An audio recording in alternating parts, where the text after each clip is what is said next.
Welcome back to the Donkey Vote podcast with Francis. Tobias. And George.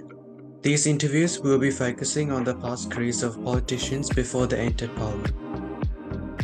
With a strong intention to our audience that anything is achievable no matter what you studied in university or college. If you like this sort of content, please make sure you like, subscribe, comment, and share with your friends. Also, we are on YouTube and Spotify, so make sure you follow us on those platforms. Make sure to follow us on Instagram as well to keep updated with the latest episodes and reels that we release. Enjoy the interview. And today we are honoured to be joined by the member for Latrobe, Jason Wood. Jason, thank you for joining us today. Thank you so much on a very important day with Peter Dutton is going to be making a budget reply speech in probably an hour and a half. Yes. It's a very important week with the budget being set on Tuesday and Peter Dutton saying his budget reply speech today. So yeah, it's an honor to join you today on such an important week. So for our audience out there, Jason, who may not know an entire lot about you, could you give us a little brief description of yourself just before we get into the questions? Okay, so I was actually born in New South Wales in I think it's called the Shire. John Howard used to call me a Shire boy, didn't know why, but it was Sutherland, New South Wales. Moved to Victoria, pretty much grew up in the Dandenong Ranges. So if anyone's heard of 1,000 stairs, I do those. Yeah. I still do all the time, like it's my kind of fitness thing to do. Went to a little primary school called Ferny Creek at the time. Definitely no computers. In actual fact, had ink wells. Kids used to put flyers in ink wells. Went to Ferntree Gully Technical School. Was closed down because it was a shocking school. Then I went on to an outdoor education. I become believe it, I'm actually cross-country ski instructor. Used to teach rock climbing. Planned to join the Victorian police force to join the search and rescue squad. Eventually, I became a detective there, organised crime squad, and finally moved over to politics. It's quite an interesting background that you've got from, going to a technical school that got shut down to becoming a ski resort teacher and then becoming a police officer and then finally entering parliament. It's quite a different story compared to many other politicians out there. I must say, when I went to my police intake interview, it was kind of interesting because the gentleman before me, I was only like 19, and his name was Todd Vincent, and he was in there for 30 or 40 minutes. And then he came out and he looked very stressed and he said to me, listen, he said, that's really, really tough what you're going to go through. And I went in there and there was three people on the board. And the first one, they inspectors, and they said to me, you went to Ferntree Gully Tech, you saw on the right side, in the actual fact in my bus, I think 5 or 6 guys went to jail. But a lot actually joined the police force. I said, yep. And the second one, they said, if you had to work in the city, how would you get there? And I said, oh, by train. They said, good answer. I thought that was a pretty easy question. The last one, they said, I was a Queen Scout. And they said, well, we see you're a Queen Scout, so congratulations. And then I walked out within 2 minutes. Another guy told me, oh, I'm so sorry, they've failed. I said, no, they've accepted me. He goes, well, I haven't accepted me. So the point is, and this is for young people too, is get involved in the community. And when you do if you get the opportunity, if the scouts, or obviously if you're a bit older, helping people out, it really plays well, not only get into the police force, but obviously into politics too. Yeah, because, at the end of the day, before you get into politics, having that sort of community activism sort of like really being noticed in the community. Well, it's helping people out. It's really helping people out in general. Yeah. So, having that sort of background before entering politics is really crucial because, at the end of the day, you represent your community as an elected official. So whether that be state parliament, federal parliament, council, your constituents that are in your constituency will always just look back at what you've done in the past. And if you've been a really good community leader and done a lot of good stuff in the community, more likely than not, you will get elected. Well, it's one of those things. People like when it gets to crunch time, they want a closer look at you, and this is even for those who may be thinking of running for politics. And can I congratulate Francis and George for interviewing members of Parliament, because to be honest, that's how I became a member of Parliament. I was asking members of Parliament how they became. The bills keep going off here. I keep looking to Senate, and there's a very, very common denominator. And number one was service to the party, meaning at state and federal elections. I don't mean turning up on election day, and I mean getting very much involved. And the other one is all of them have been involved in community service in some way. Mine was kind of Lionsmed and also the bushfires up in the hills, and I was involved in that recovery. So when you get that opportunity, make sure you take it, because as they say, like if you and life is mobile phones and social media is so stressful. If you're helping out other people and see, well, they're worse off, it actually helps you out a bit too. Yeah, yeah, for sure, for sure. Just with the whole digital age and everything like Yeah. that. Now, Yeah. can I just make a really serious point here too? This is a message for young people, social media. Now, I have a simple rule. Now, when I was 16 to 17, we didn't have computers. So that's how kind of That's a long time ago. It was a long time. I think it was first coming. It was really exciting at Finchley Gully Tech. Everyone's trying to work out how to use it. In actual fact, I used to have an Atari. My Christmas present was a Atari, very basic. You guys should look it up on the internet, see what an Atari is. But social media, and I have 270,000 people who follow me on social media. Now, every day on Facebook. Yeah, Facebook, yeah. So every day I have people say bad things about me or whatever else like that. Now, I've got to, and this is when, even if it's your friends, the key two words, block and delete.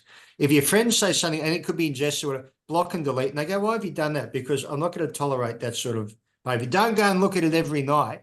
And this is the difference in my generation.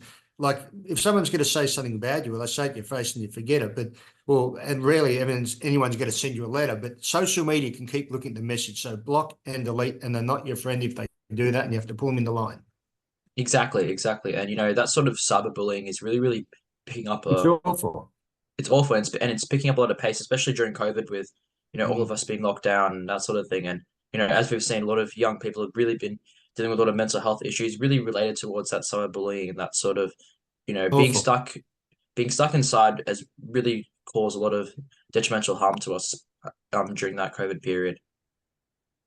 And the other thing I say, when you go through a really stressful phase, and as members of parliament you do, and life is like a roller coaster ride, like you have good and things happen and bad things happen. Can I say, every time something good happens, you pass an exam or something, go and celebrate. I don't mean go and hit the town, but even if it's a dinner or go to a movie, celebrate, because when something bad happens, you think about it for the next 6 weeks. But something good happens, you just kind of move on. So I'm always for going out and celebrating, because I think it's a good thing to do. And the other thing is I do too is go and be with nature and go for a walk in the forest or Hillsville Sanctuary and those sort of things, because you see all the animals and they makes you relax and calm. And that's the sort of thing. I love the outdoors, as I was saying before. I'm a cross-country ski instructor, and for my kind of getting out there, I go to and do 1,000 stairs and fitness related things. The only thing I used to do all these ultra marathons, cross-country skiing and mountain bike riding and kayaking and all in one day, in a big mountain run. So I've had 25 operations in the last 5 years, but I just keep going. That's the thing to do. Exactly, exactly. So I think we might as well get straight into the questions prepared for you, Jason. So Go for it. You did touch on these at the start of our interview, but how was your high school and university life? And do you have any memorable moments? Finchley Gully Tech was pretty much memorable for the wrong reasons. For years 7 to 9, in actual fact, the humanities teacher was also responsible for film. So every English class was just watching movies, so it wasn't too inspiring. Very good to technical schools. I was offered a number of apprenticeships at the end. So, but more importantly, the one thing I didn't know what was going on around me. I just, in actual fact, I kind of ended up being kind of one of the top students there. But like I said, it was Finchley Gully Tech. Then I went to an outdoor course for year 12, really had a lot of fun, bushwalking, rock climbing and everything else like that. University, I actually did through the police force, so I ended up getting a master's through RMIT. It was all about organisations and everything else like that. So and my group was a bit different than normal classes. It was kind of, they had psychologists there. It was kind of in circles and a bit confrontational to make you understand how your words can impact on others too, and how individuals can affect an organisation or group. And yeah, the other point I just say too, for those interested in politics, or could be in any work environment, just be careful the words you use, because they can really hurt other people. If you think someone's offended you, rather than say, why did you say that, say, do you mean this, or what do you mean by that, rather than going to confrontation. And again, they're the sort of things in the police force you learn to try to not get involved in incidents. And would you say as well that Furniture Gully Tech really shaped, like that whole environment really shaped the person that you are today? And, that sort of being around those sort of people, who, as you said, a lot of people ended up in jail. That sort of environment really shaped the No, human well, you are today, or? One thing it did do, it's you never had any, like you hear the term silver spoon, like it was a pretty tough school. But at the same time too, I then after school realised I hadn't learned English, so then I went and basically did various courses, English courses and things like that. So again, if you're students, in something you're not doing well in something, just get a helping hand from someone else. And when I, for example, went into the police force, when I was going, for example, the detective training school, and I'm very talented, I finished second in detective training school. When I did the sergeant's exams, out of 640 senior constables going to a sergeant, I finished number one in the exams and the oral presentation. Now, I wasn't the smartest guy there, but I was the most dedicated and focused. And it goes back to going to like a tough upbringing. You realise you ignore the rubbish going around you and focus on what you want. And again, can I say for young people, if your dream, you've got some dream, just follow that dream. And it's like when I wanted to go into politics, my father looked me in the eye and he said, Jason, I've never been so disappointed in you in my entire life. He didn't like the Liberal Party. So I could have just walked away, but I didn't. I kept on going. So yeah, just focus on what you believe in and just go for it. And that's quite interesting as well that your father there said that, so your father was a bit of a Labor guy himself, would you say, or? Well, the thing is too, he goes, you know what I think of the Liberals? I said, you've never said anything about the Liberals. And even the night before and he was at Monash University, he's a pretty smart guy, but he was kind of in that university environment where Labor looks after the people and looks after the universities. And my whole family was, to be honest, was like that. And even the night before the pre-selection, he rings me up and says, well, someone has to tell you this. The Liberal Party's never going to select a person like yourself because you've been in the police force. And he said they only look after barristers and all those sort of things. So that was his perception. So the next day I rang him up and he actually sounded excited. And he said, how did you go? So good news and bad news. I said, the bad news is you're going to have to vote Liberal, and the good news is I won. He goes, you won? He couldn't believe it. And this is the thing. There's this misconception, and I'm Shadow Minister for Multicultural Affairs, and we've got a fantastic candidate in Bruce Zaid Safi, who's from the Afghan community. He's a Muslim, and he first saying when he arrived here, went to a mosque and those guys in suits, and he said, who are those guys in the suits? And they said, oh, they're Liberals. They hate Muslims and they hate migrants. It's complete rubbish. So just don't always listen to all the negative thoughts and just make your own pathway. Exactly, because those sort of misconceptions are pretty bad. Like a lot of people do talk about the Liberal Party being a sort of party, it's for white rich people basically living in the inner east sort of, and that's not necessarily true because there's a lot of people in the outer suburbs, a lot of people with migrant backgrounds as well who Absolutely. So I jump in there, friends. If you look at my branches in the past, they're very working class people. I didn't have any millionaires turning up to my branch meetings and on election days. It'll be the shopkeepers, it'll be the cafe owners, it'll be mums looking after the kids. And the great news is Latrobe, which is in the southeast of Melbourne. My FEC chair, Monty Singh, he's from a Sikh background. My FEC, Federal Electoral Council, is mainly filled with Indians and Sri Lankans and Afghan, and they've been absolutely fantastic. And that's been my point to all of them. We are a party which embraces everyone. And the only way can I say to us to win in government is those multicultural communities come on side and they align with us. And once you explain our party very much respects family values, what I mean by that, meaning if you go out with a group, we really respect when the Indians go out as a big group together and have a big family gathering and support each other, support the kids, support the parents. And also we really back the entrepreneurs and the people making a go of it. And if someone's down and having issues, well, you give them a hand up. And that's the sort of party we believe in, and we are.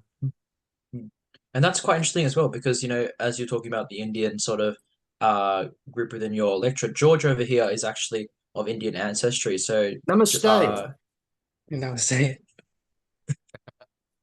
yes, yeah. So, George, you want to tell Jason a little bit about your Indian ancestry and yeah. yeah, I think I kind of agree with that. Like, it's like the how like the Indian culture like respects like family, and our family's Absolutely. one of the key values of like our culture and tradition. Yeah, and you know, Abs- I'm also of an Asian background as well, Jason. I'm half Filipino, so Half uh, Filipino. yeah. My So, daughter's half Asian, so there you go. oh Is your wow, is your mum tough? My wife's yeah, very tough. I'd say so. Is your wife pretty tough, Jason? Yes. No, but see, I'm the thing is too, my daughter's a bit messy, and for some reason we both get blamed that she's inherited that from me. But there you go. So no, but in actual fact, I made a speech today in Parliament about the Holi event, the Indian event. I'm not sure if George goes to too many Holi events. I go to a lot of one thing I've learned with it. For those who don't know the Holi, when it's obviously when the festival of colours and they put the chalk in your face. The difference between the girls are very gentle. They just put the chalk in your face. The guys are straight in your face, and you get your shirts and suits all kind of chalk all over. But at the same time too, the families love it. So it's really good. And that's can I just say the multicultural communities have really made Australia great, and we've got this great connection. And I say this too for those who maybe the parents are born overseas. You're not the minority; you're the majority, because over 50% of Australians either they were born overseas or their parents. Exactly. And You know, it it's a goes very both of you. multicultural country, Yeah, extremely multicultural country. You know, everyone's got at least one grandparent that's, born overseas, as you said. So it's absolutely. really it's Even what myself. makes it's what makes Australia, a great multicultural nation. Um, Plus, Australia's very good at cricket too. But I don't mention exactly. that. The Indians didn't like that when I was in India when we beat them. Were you there in India, Jason, when that happened? Well, it's When actually with Peter Dutton, and this is the difference. The World Cup was on, and we made the decision because we just thought it was a bad look. We would not go to any World Cup game, not like Richard Miles, who used a VIP jet to be diverted to go to the World Cup final. We didn't do that, so there you go. yeah. But I was just gonna when I was yeah, here you in go for it, Australia, Jason. though, all the Indians, I must admit, I just love telling them about. They were so excited about winning the World Cup, and on citizenship days, it was straight after the World Cup. I said, there's some good news and some bad news. I said, prior to the day, you've lost the World Cup if you're born in India, but after this citizenship ceremony, congratulations, you're now winners of the World Cup. So, But that's the most important thing of all, you know. Come back to Australia, and greatest cricketing sport, nation in the world. absolutely. And sport, and can I say sport does connect people? And that's with the multicultural communities too, going out and having the hit of cricket and soccer or whatever else. I believe we were up to our second question there, Jason. So I think that was with you, George. Yeah. So my question is, prior to your parliamentary career, you worked as a police officer for over 16 years, specifically as a detective and as a senior surgeon. Are you able to talk to us about your policing career and your current thoughts on the state of our nation's increasing crime rate? Okay, so when my career went from like a trainee at Bronya police station. And at that time, there was like youth gangs around. There was actually, I think it was the Dandenong postcode, and they'll come up. There's no mobile phones, so there's no kind of this videotaping or sorry, recording people getting attacked and that sadly changed. Then I went on to Russell Street and eventually the organised crime squad. So you may have heard of Underbelly, and one of the people my targets was Alphonse Gangitano and the Carlton crew. So if you put Carlton crew, you'll see the characters we worked on. So the difference, and I suppose the biggest difference in my day, if in the gang sort of thing, when you look at if there was, even when I go back to mention about my school days, if there was a fight at school, if the guy hit the ground, no one would ever kick him, and it would never be 2-on-1. It would just be like what a low act. These days, sadly, that's what happens. It's 5 or 6 guys on the person, they kick them and film and everything else like that. So we need to do something about social media platforms playing this and having some sort of badge or honor, building the bejesus out of someone. That's just so awful. So that's I suppose the biggest difference in policing. And we also had a very good program for which I put in place under the previous government. And I saw this firsthand, and it was so necessary to have youth programs. And so we put a program in place called the Safer Community Funding Program for high-risk youth. These are the guys, and I can relate to this, seeing kids at French Gully Technical School we mentioned before, who are going to fall out of a school, or they've fallen out, or they're in jail. So if they're at school, you want programs where they may not be sitting down doing all the English and maths every day, but it could be more, okay, practical, hands-on, which could suit them. And if they've left school, rather than just let them hang around the shopping centre, get them into education or training to do something. We try to get them back into school. And if you're in jail, rather than just walk out into a gang, have mentors to help them out. This is what there's a gang in America, the worst gang called MS-13. This is where I got the idea from. And they have former gang members. Now, MS-13 is the worst gang in the world. Like, if you're in that gang, you want to leave. Well, if you enter the gang and you're told you actually have to kill someone, and if you got to leave, well, you pretty much get killed. But former gang members who'd spent most of their life in jail, then realise what a waste of life. And they would go and basically intercept young people on bail from the police and say, we're going to help you out and support you. So we had that in place. What's Labor do? $120 million, 220 programs across the country. They just cancel it. So unbelievable. But there you go. Yeah, and I think in general, a lot of those sort of people who have been in, crime and spend a lot of time in the jail system, they're really the ones in terms of social work that can really relate to those sort of young youth offenders who are entering that sort of phase in their lives where, they're entering the jail system and juvenile system. So I think in general, those sort of people who, cut out of the crisis and, have a change of heart in terms of, Absolutely. living a life outside of crime are really the best people for those young youth offenders to relate to.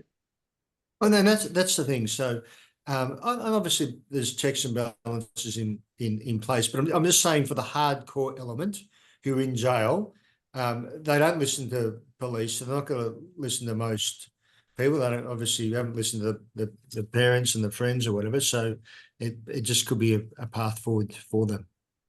Exactly. And, we always want a good path forward to try and, Absolutely. protect our youth and try and educate as many people as possible. As you said, a lot of those. And Yeah, can I as just you were make saying, the Jason? point though, at university though, and this is the thing for all youth, somewhere, sometime, some offer drugs or something else. And I've seen so many young people go back in my police force days, bright careers, got on the marijuana, then led to heroin, then next their lives are all destroyed. So a friend doesn't try to, hey, try this pill. It's just so sad when you see those sort of things. So just one thing I did notice is getting involved in drugs and getting crime doesn't mean you went to the worst school. It could actually, you also could have been to the best university. Yeah, and those sort of people, I guess, really exist in all different sorts of schools, no Absolutely. matter private or public. So it's really about trying, hang around those sort of people who Hang around with good people and make wise exactly. decisions. That's our motto for the night. Okay. Yeah, hang around good people because at the end of the day, you don't want to hang around the bad people and make them make the decisions for you. You Yeah, want and to be sometimes you think around a good. person's a friend, and then they're saying do this or take that. Well, hang on, oh, that's maybe not the wise decision. It's not the wisest decision at all. So I think it's important that we, take a lot of sometimes, for young people, it's kind of hard.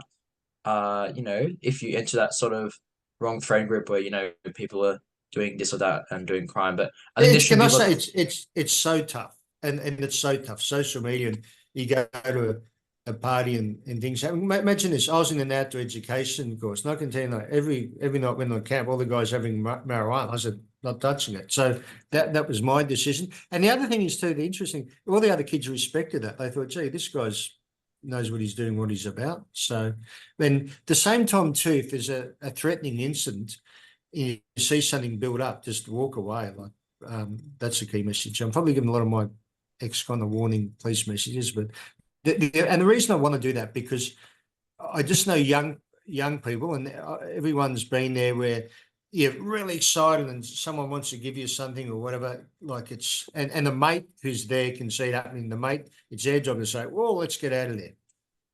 Exactly, exactly. Because, at the end of the day, if you surround yourself with good people, Absolutely. you're more than likely not gonna enter those sort of situations. So it's really about sort of people that you surround yourself with, and and with schools offering that sort of support if you are in a bad place, with bad people around you, that's really important as well, I think. And Yeah, what we saw before, as you were saying, a lot of prevention programs and that sort of thing were defunded by the Labor government in the budget on Tuesday. It's quite frustrating, to try and really solve this crime crisis. We really need those sort of prevention programs out there to, absolutely.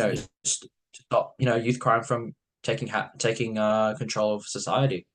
And also I've got bells going here. That's all good. That's a suspension.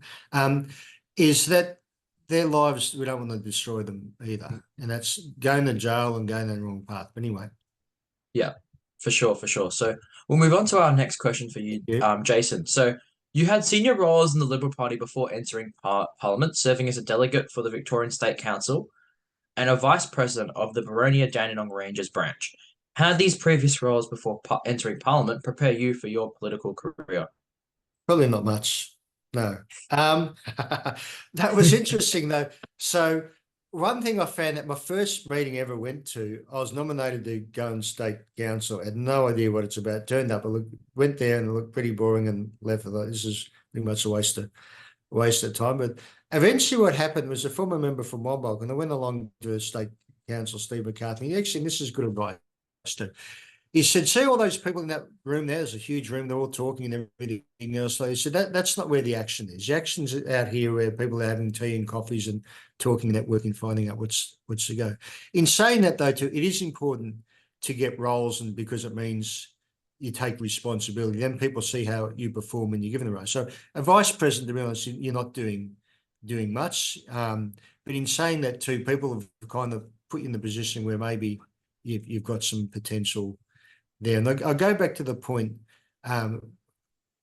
you've always been watched. And I actually had some young Liberals up here today, and I was telling them, when it comes to work and colleagues and that, people watch you and they see how you behave in situations. And I've this with sadly some of my staff in the past where they think it's really clever. I walk past and they hit the button which minimises the screen. Like I don't know on the internet or whatever. I don't care as long as you get the job done. But don't think I'm an idiot where I don't notice when you walk past. And all the bosses are the same. So, but I might hit. You didn't notice I was looking at my holiday next year. Well, I don't care. Most of the bosses don't care if you're going on holiday. But just be more upfront about it. Exactly. Don't try and lie in front of your boss. In any sort of Absolutely, with that. in sort of any sort of working instance, Absolutely. not even just in like parliamentary office or whatever. In any sort of accounting job, office job in general, even outside the office world and the corporate world. Just lying to your boss in general is never the way to go. Yeah, deceiving. That's true. It really is. And so, how long were you holding those state delegate roles and that vice president? Well, Sure. to be honest, I was only there for maybe within 2 years.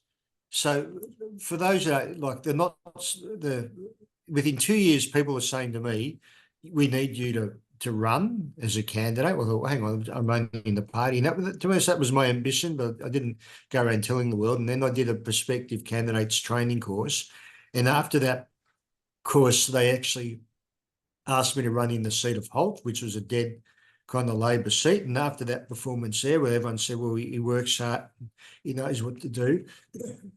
And they then said, people said, well, you have to run for Latrobe.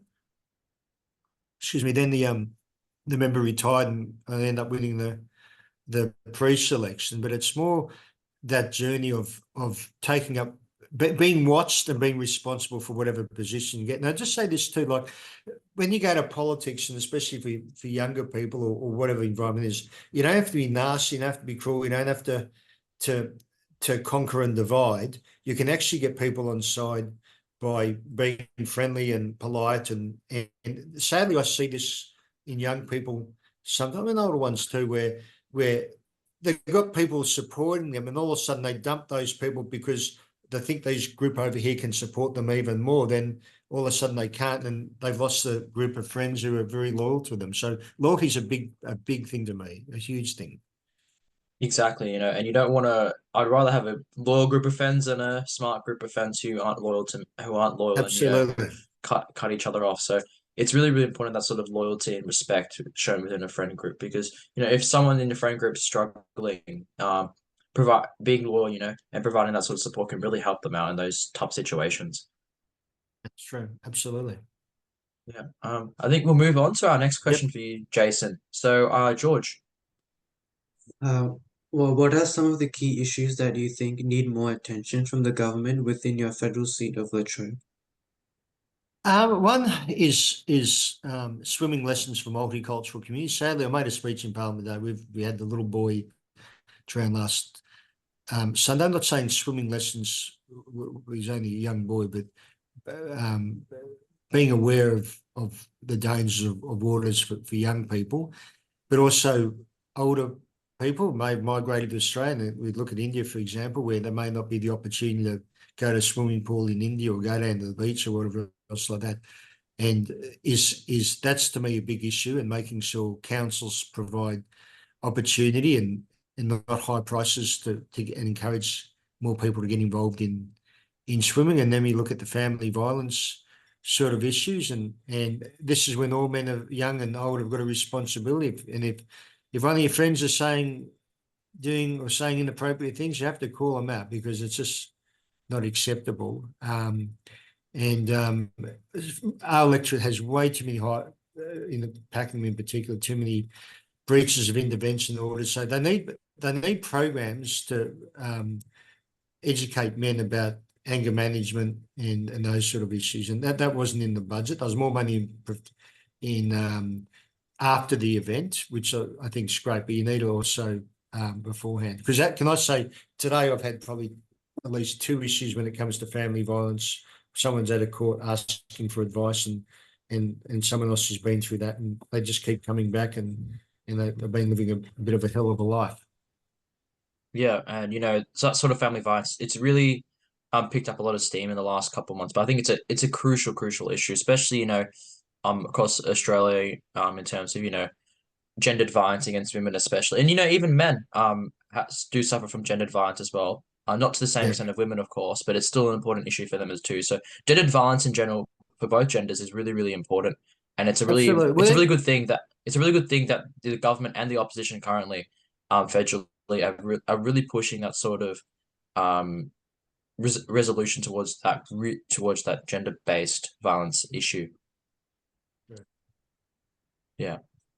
And is there any other issue specifically within the There's just so many issues. Like there's so many issues, yeah. You could the cost of living crisis, people struggling to pay school fees. The other one is the state Labor government's put in place like land taxes. So when it comes to landlord, our landlords are looked at big and evil and everything else like that. But okay, so they sell their property and someone else moves in there. Well, younger people who want to rent, they're getting less opportunity. So it's just done what Labor's Labor's doing at the moment. It Yeah, becomes it's very, very frustrating. hypocritical, that whole Absolutely. land tax and property tax um policy, because as you said, if we're in a rental crisis, and what rent to fix the rental crisis, what you need is more supply. And if you put a Mm. tax on investment property owners for owning an extra property, they're going to sell, and then that's going to decrease the amount of supply of rentals in the Absolutely market. So that's increases going the to make rentals. it's going to increase the price They of don't rentals. get So it. They don't get it. they just Anyway. think it's a very, very, very simple economic question then, and they just don't get it. So But it's it could be quite too crazy to think. because the Labor they don't like negative gearing, so it's a subtle way of kind of targeting negative gearing. But it is, I can tell you that it is hurting, and hospital waiting lists and all that are hurting, and yeah. Yeah, there's too many issues to count, and a lot of these issues are very similar towards even our electorate out here in the Western Jellybrand and Laylaw. Yeah. They're very, very similar sort of issues, especially in the outer suburbs. And um, you know, with good governance and hopefully a new government in 2025, these sort of issues can be Ab- resolved. And Absolutely. Now I've got a budget. uh, I might have to speed up because I've got a budget reply speech to get to very shortly with yeah, all opposition. good, Be late. all good, Jason. We've only got a couple more questions left. So Excellent. our next question, Jason, is who would you say is your political role model or idol? It's fun. I don't really have. It sounds a bit weird. I don't really have one. I say kind of back back yourself. I've got kind of sporting idols, and I think you just have to look up to someone you respect, and it could be in the job at work, it could be at university, it could be a neighbour down the road who's I think that's a decent sort of person. But as I say, and I think it's a Kingsman, like maneth maketh the man. So be your own person, respect others, and I used to say to this troops in the police force, treat someone the way you want to be treated. So I've had the great honour of working and seeing John Howard. Like John Howard was when I first selected, just amazing the way how smart he was, how he treated people. Peter Costello was a fabulous treasurer. Scott Morrison had a lot of respect for him till he appointed him in the Home Affairs Department. Peter Dutton and myself are very good friends, and he'll make a fine Prime Minister. But out of all that, out of everyone I mentioned too, I'm just saying, really honour to yourself and your family and your friends, and you can be your own role model, and people can look up to you, especially as young people. And I say this young people all the time. You may have been a school captain. Well, you know what? You've now got responsibility because people look up to you, and it's a privilege. Exactly, and I had a captaincy role at my old high school when I was still there last year. So Excellent. it's a really, really important role to have. When you're speaking in front of the schools in the school and assemblies, and you're going to other schools representing the school. It's a real honor, and sometimes some students really don't recognize how much of an honor it is until Absolutely. you give up your captaincy role at the end of the year, at the end of your year 12 year sometimes. So it really is an honor, and it's a real Well, privilege to represent your congratulations. school. Yeah, thank you, Absolutely. Jason. Thank you. Yeah, I was academic captain at school, so we did a lot of good There you projects go. and that Well, sort of thing. French Gully Tech, I can promise you, we never have an academic captain. There you go. Maybe if we go back in time, we could have installed a We academic could captain. have That could had, have been you, and that Jason. actually, I do tell a lot. I actually won. We actually had the political award, and I think I won the. Oh no, I actually didn't win the political award. I come second. My friend Jonathan Stark, who's a Baptist minister, somehow beat me for it. He was a lovely guy. Was he? I mean, he didn't end up getting in politics, so maybe that political award No, could he have been. didn't. And the bizarre thing is, I was on the Labor side, and he was on the Liberal side. But now this is where it got bizarre too. So you had to team up with someone else doing a speech, and the person I had to do half my speech, and the second guy to do half his speech got so nervous he ran out of the room. So we didn't win because he ran out of the room, which I thought was a bit rough. So, well, and now I have to go in the party room very quickly. Very Okay, last we'll do the question. last. We'll do the last question for you, I have to Jason. go one So, minute. Go. George, do you want to say it quickly? Oh, you're muted, George. Sorry. What made you run in the 2004 and 2013 federal election for the Liberal Party, and what made you join the Liberal Party? Just quickly, the Liberal Party, as I said before, it looks after business, but and I wasn't a business person, but it just is a party to look after everyone, and that's the party, rather than just be focused on the unions and those sort of things. So I will have to go there now because I've got the All good, Jason. party room where Peter Dutton's giving an address about the budget. So well done, guys, and All right. all the Thank best you, for the Jason. Thank you very Super much for Guys. joining Bye. us. Yeah, thank you, Jason.